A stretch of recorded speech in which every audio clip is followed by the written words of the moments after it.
اور آقا کریم صلی اللہ علیہ وسلم کی اتنی دعائیں ہیں، اس طرف بعد میں آتا ہوں۔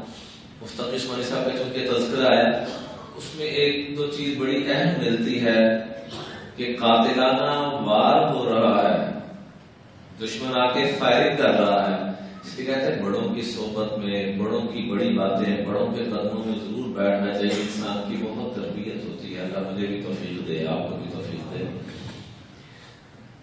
بڑے بڑے ہی ہوتے ہیں۔ قاتلانہ حملہ ہو رہا ہے پچھلے جمعے کو، اور اپنی بیوی سے اس دوران کیا پوچھ رہے ہیں کہ کیا آپ نے دعائے انس پڑھی ہے؟ بیوی نے کہا ہاں پڑھی ہے۔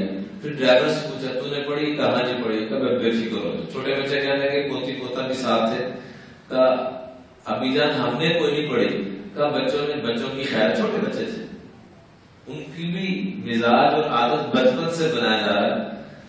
کہ تم نے نہیں پڑھی، خیر ہے تمہارے بڑوں نے ماں باپ نے پڑھ لی، تم بھی اس زمرے میں آ گئے۔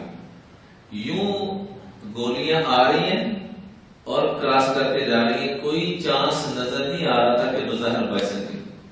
باڈی گارڈ موقع پہ ختم ہو گیا، ڈرائیور معمولی سا زخمی ہوا لیکن ٹھیک ہو گیا الحمدللہ، اور گھر والے بھی محفوظ، بچے بھی محفوظ، خود بھی محفوظ۔ بظاہر جو صورتحال تھی نظر نہیں آ رہا کہ ان میں سے کوئی بچے گا، جس انداز میں فائرنگ ہوئی۔